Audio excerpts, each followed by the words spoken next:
city, amidst the rush of hurried footsteps and the towering skyscrapers, there was a man named Arjun. For years, he sat on the same cracked sidewalk near a busy market, holding out a worn tin tube. He was known only as the beggar with the quiet eyes. People would toss coins out of pity, but very few ever really looked at him. Arjun had lost everything a long time ago: his job, his family, his home, all washed away by a relentless tide of misfortune. He truly believed his life was destined for nothing but lack and survival. "This is my fate," he'd whisper to himself each night, huddled against the cold concrete. "I am worthless, and the world owes me nothing more than its scraps." One rainy afternoon, a young woman named Priya, who owned an art gallery, hurried past him, her umbrella barely shielding her from the downpour. As she rushed by, something unusual caught her eye. Arjun wasn't just sitting there idly. He was absent-mindedly scratching intricate patterns into the wet mud with a stick.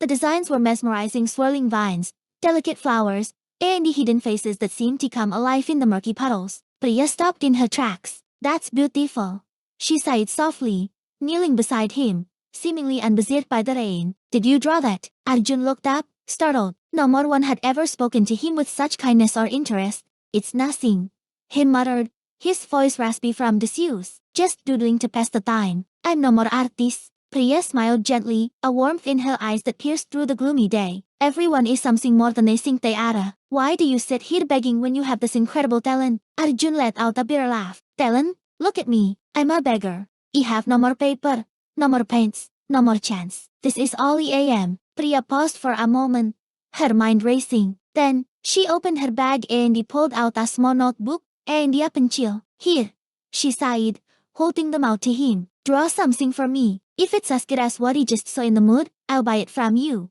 Arjun stared at the notebook, hesitant. His hands, rough and calloused from years on the street, trembled as he took the pencil. But then, as if guided by an outward memory, they began to move across the clean white page. Within minutes, he had sketched a stunningly detailed portrait of the market scene unfolding around them. He captured the hopeful faces of the vendors, the pure joy of children laughing as they splashed in the rain, and in a dimly lit corner, a shadowy figure of himself, looking utterly lost. Priya's eyes widened in amazement. "This is incredible. You see the world in a way no one else does, but you're hiding it, just like you're hiding yourself." She bought the sketch from him for more money than he had seen in months. "Come to my gallery tomorrow," she urged him. "Bring more drawings. Let's just see what happens when you stop thinking of yourself as just a beggar." At first, Arjun was filled with doubt and fear. His mindset was a fortress, built brick by brick with years of hardship. "I'm unlucky," he thought. "People like me don't get second chances. What if he fail and end up even worse off than before?" But the money from the sketch bought him a warm meal and a dry place to sleep for the night.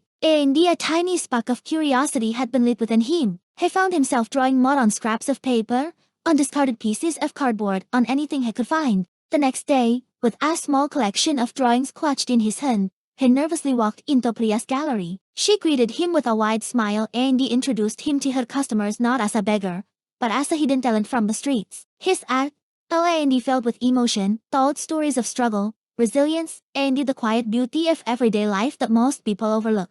And the people connected with it. They saw the soul in his work. Soon, his pieces began to sell, one by one. With the money he earned, Arjun bought proper art supplies. He rented a small, simple room. He started to feel like a person again, not just a shadow on the sidewalk. He even began teaching some of the street kids in his old neighborhood how to draw, showing them that they too had something valuable inside them. Years passed. Arjun, the man once known as the beggar with quiet eyes, became a renowned artist. His exhibitions were held in major cities, and his work was celebrated for its profound honesty. He often returned to that same sidewalk where his life had changed, not to beg, but to sketch and to remind himself of where he came from. He would talk to those who felt lost, offering them not just coins, but encouragement. One day, a reporter interviewing him for a magazine asked, "What was the one thing that changed your life so dramatically?"